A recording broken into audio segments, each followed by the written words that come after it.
অর্জন করছেন। মুহাম্মদ সাল্লাল্লাহু আলাইহি ওয়াসাল্লামকে তিনি হীরা গুহায় পাঠালেন, তিনাকে জ্ঞান দিলেন, বুদ্ধি দিলেন, বিদ্যা দিলেন। সর্বপ্রথম যদি বিশ্ববিদ্যালয় তৈরি করে থাকেন তাহলে মুহাম্মদ সাল্লাল্লাহু আলাইহি ওয়াসাল্লামকে হীরা গুহায় মাদ্রাসা তৈরি করে শিক্ষা প্রদান করলেন। তিনি হলেন ছাত্র, মুহাম্মদ সাল্লাল্লাহু আলাইহি ওয়াসাল্লাম। জিবরাইল হলেন টিচার।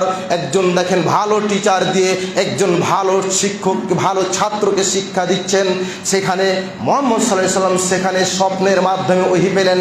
আয়েশা রাদিয়াল্লাহু তাআলা আনহা বলেন, রাসূল সাল্লাল্লাহু আলাইহি ওয়াসাল্লাম বলছেন, আমি রাত্রে স্বপ্ন দেখতাম, সেই স্বপ্নগুলো রাত্রে যে স্বপ্নগুলো দেখতাম দিনে তা পরিণত হতো। তাই আমি লম্বা করছি না, তিনি হীরা গুহায় যেতেন। সেখানে আয়েশা খাদিজা রাদিয়াল্লাহু তাআলা আনহা তাকে খাবার পৌঁছাতেন।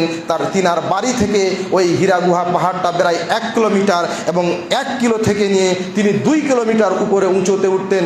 বাড়ি থেকে নিয়ে প্রায় 3 কিলোমিটার যেতেন। তিনি কষ্ট অনুভব করে তিনার তাফসীরবির এরকম লজিক দিয়ে বলছেন, এটা লজিক্যালি কালচারে বলছেন যে তিনার পা গলা ফুটে যেত, তিনি ক্লান্ত হতেন। খাদিজা রাদিয়াল্লাহু তাআলা আনহা তিনি পরিশ্রম করতেন। মুহাম্মদ সাল্লাল্লাহু আলাইহি ওয়াসাল্লামকে পরিশ্রম দিয়ে অর্থ দিয়ে তিনি মুহাম্মদ সাল্লাল্লাহু আলাইহি ওয়াসাল্লামকে যখন বললেন, জিবরিল পড়ো, ইকরা বিসমি রাব্বিকাল্লাযী খালাক, তোমার রবের নামে তুমি পড়ো, তুমি তোমার প্রভুর নামে পড়ো যিনি তোমাকে সৃষ্টি করেছে। তখন বলছেন আমি তো পড়তে জানি না। তখন জিবরিল আমিন তাকে জড়িয়ে ধরলেন, মনে হয় হাড়গুলো মরমর মরমর করে ভেঙে গেল। তারপরে এই করে 3 বার ধরলেন। তখন খাদিজা রাদিয়াল্লাহু তাআলা আনহাকে বললেন, ও খাদিজা, মনে হচ্ছে আমার শরীরটা কেঁপে গেল, জর্জরিত হয়ে গেল, মনে হচ্ছে আমাকে খুব কম্পন এসেছে, যেমন আমার শরীরে ভূমিকম্প চালু হয়ে গেল।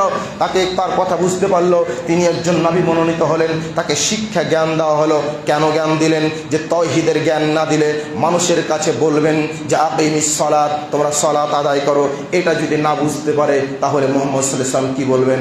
মুহাম্মদ সাল্লাল্লাহু আলাইহি ওয়াসাল্লামকে জ্ঞান দিলেন, ওয়াতুজ যাকাত, তোমরা যাকাত দাও। যদি এই জ্ঞানটা আমি না দিই তাহলে মানুষের কাছে কি করে বলবে? তাহলে এই জ্ঞানটা আমাকে দেওয়া দরকার। তাহলে ওহীর মাধ্যম দিয়ে দিলেন। শুনুন।